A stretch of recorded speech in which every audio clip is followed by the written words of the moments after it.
اور نمبر دو، اس پوری کائنات کو مسخر کر دیا انسان کے لیے۔ میں ایک طویل عرصے پہلے یہ سمجھتا رہا تھا کہ یہ صرف یہ جو ہماری یہ دنیا ہے، کیونکہ خلافت عرضی دی گئی آدم کو، لہذا اس دنیا کو اور اس سے متعلق چیزوں کو مسخر کیا گیا۔ لیکن قرآن مجید میں حیران رہ گیا۔ سورہ لقمان میں فرمایا گیا الم تروا ان اللہ سخر لکم ما فی السماوات و ما فی الارض۔ کوئی شے رہ گئی اس سے باہر کائنات کی؟ اور اسی دوبارہ فرمایا سورہ جاثیہ میں سخر لکم ما فی السماوات و ما فی الارض منہ جمیعا، کوئی شک نہ رہ جائے تمہیں، یہ پوری کائنات یہ در حقیقت انسان کے لیے مسخر کر دی گئی۔ اب اس انسان کو اللہ تعالیٰ نے دو علم عطا کیے، یہ بہت اہم نکتہ ہے، اس کو سمجھیے۔ اور یہ سورہ بقرہ میں جہاں آدم کی خلافت کا ذکر ہے اور سجدے کا ذکر ہے، چوتھے رکوع میں اس کی ابتدا اور اختتام پر یہ دو علم ہے۔ علم آدم الاسماء کلھا، اس کائنات مادی کے تمام علم آدم کو پوٹینشلی بالقوہ عطا کر دیے گئے۔ نمبر ایک، البتہ یہ بالقوہ پوٹینشلی کہا میں نے، یہ وہ ہے کہ جو پھر بعد میں ایکسفولیشن ہوئی ہے اس کی، اس علم کے حصول کا ایپریٹس رکھ دیا گیا۔ یہ حواس خمسہ ہے، اس سے ڈیٹا جمع کرو، اس دماغ کے کمپیوٹر سے پروسیس کرو اور کائنات کو سمجھو، فطرت کی قوتوں کو پہچانو، عناصر کو پہچانو۔ یہ علم پوٹینشلی جیسے آم کی گٹھلی میں پورا آم کا درخت ہے، ایسے ہی وہ علم آدم الاسماء کلھا، یہ پورا علم دے دیا گیا۔ وہی علم ہے جو آج پھیل رہا ہے، اور اب تو اس کا ایکسپلوژن ہوا ہے۔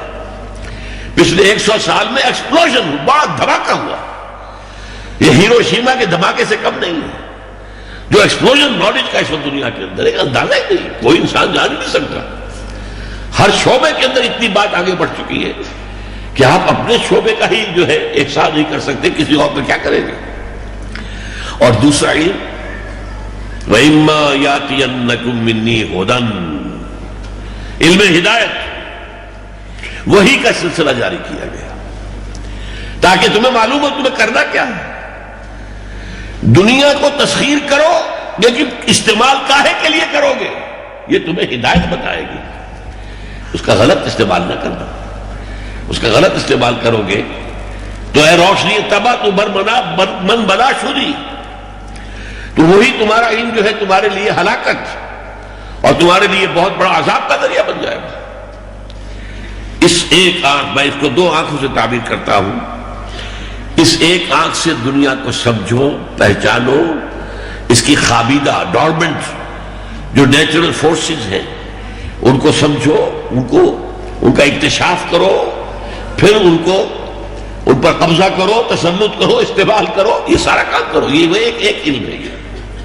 اور دوسری آنکھ جو ریسیو کرتی ہے، اس کو آپ دل کی آنکھ بھی کہہ سکتے ہیں، لیکن میں یہ دو آنکھ ہی کہہ رہا ہوں اس لیے کہ دجالی تہذیب کو کہا گیا یک چشم، دجال ایک آنکھ والا ہوگا۔ یہ دو آنکھیں اللہ نے دی تھی انسان کو کہ اس سے یہ کائنات کا علم حاصل کرو، اور اس سے اس علم کو استعمال کیسے کرنا ہے، کرنا کیا ہے، جانا کدھر ہے، صراط مستقیم پر کیسے چلنا ہے، اس کا اختیار کرو۔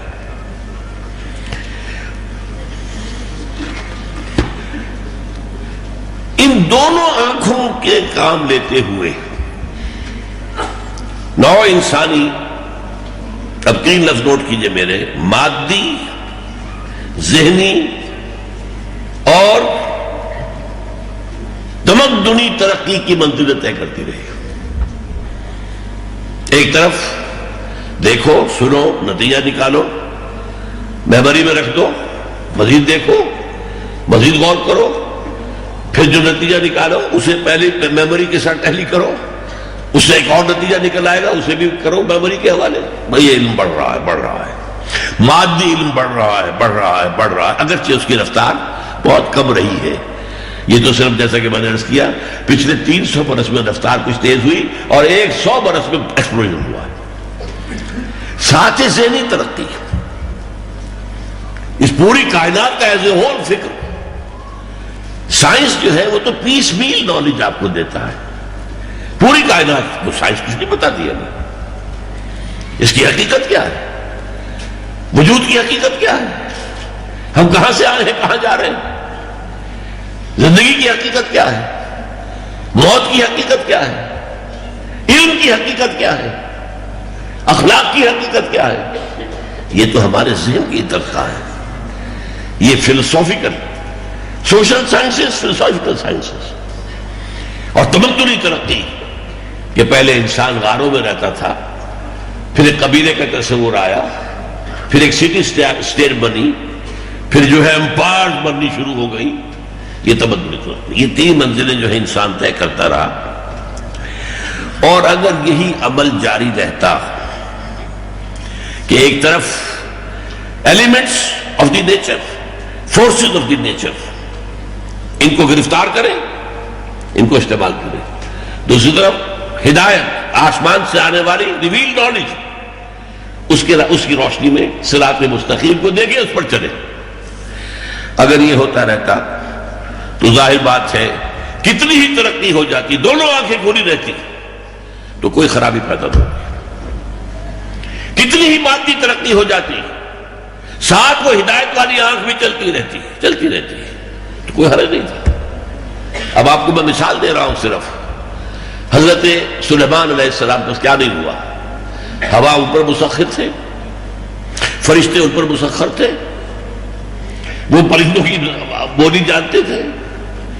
ان کے ایک درباری نے کہاں سے ملکہ سبا کا لا کر جو ہے تخت رکھ دیا ہے یہ بیت المقدس کے اندر، یروشلم کے اندر. چشمے صرف ایک یہ کہ جو ادھر سے ادھر دیکھنے میں، طرفت عین میں، یہ سارے کام. لیکن ان سب کے ہونے سے یہ مادی طریقے سے ہم نے جو چیزیں آج حاصل کی ہیں اس سے کہیں آگے بڑھ کر حضرت سلیمان کو یہ تسلط دے دیا گیا تھا. لیکن اس کا نتیجہ کیا نکلا تھا جو ان کی دعا سے ظاہر ہے. رب اوزعنی ان اشکر نعمتک التی انعمت علی وعلی والدی وان اعمل صالحا ترضاه وادخلنی برحمتک فی عبادک الصالحین. پروردگار مجھے توفیق دے میں شکر کر سکوں. تو نے جو مجھے نعمتیں دی ہیں اور مجھے اور میرے والدین پر جو انعامات کی میں ان کا شکر ادا کر سکوں، اور مجھے نیک عمل کی توفیق دے. میرا دماغ پھر نہ جائے، میرے اندر کوئی تمرد اور شیطنت پیدا نہ ہو جائے، کوئی تکبر یہ پیدا نہ ہو، تمرد پیدا نہ ہو جائے. مجھے بہت محفوظ رکھے سے. یہ اگر چلتا رہتا تو کوئی فتنہ نہیں تھا. لیکن آج سے لگ بھگ 3500 سال قبل ایک واقعہ ضرور میں آیا ہے. اور وہ کیا ہے؟ اللہ نے پوری نوع انسانی میں سے ایک قوم کو چن لیا، نہایت ذہین و فطین قوم، نسل آدم، نسل ابراہیم سے، نسل یعقوب سے. قرآن مجید میں آیا اخترناہم علی علم، ہم نے چنا تھا انہیں اپنے علم کی بنیاد پر. اور 2 مرتبہ صرف سورہ بقرہ میں ہے وَأَنِّي فَضَّلْتُكُمْ عَلَى الْعَالَمِينَ، میں نے تمہیں تمام جہان والوں پر فضیلت دی تھی.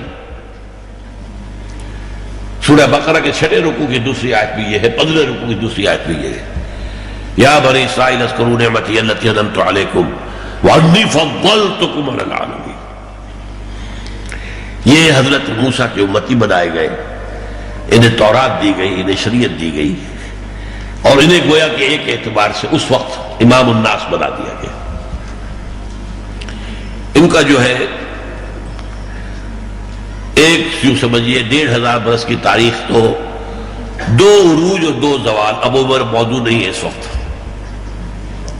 پہلا عروج داؤد، سلیمان، طالوت کا دور حکومت.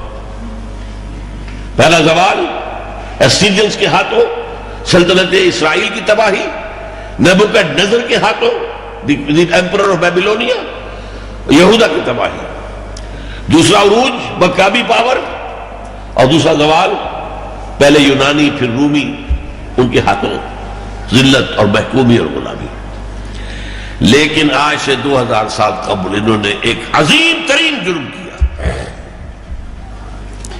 قتل، اور قتل بھی اللہ کے جلیل القدر پیغمبر کا قتل کرنے پر قبر کسی، حضرت عیسیٰ علیہ السلام.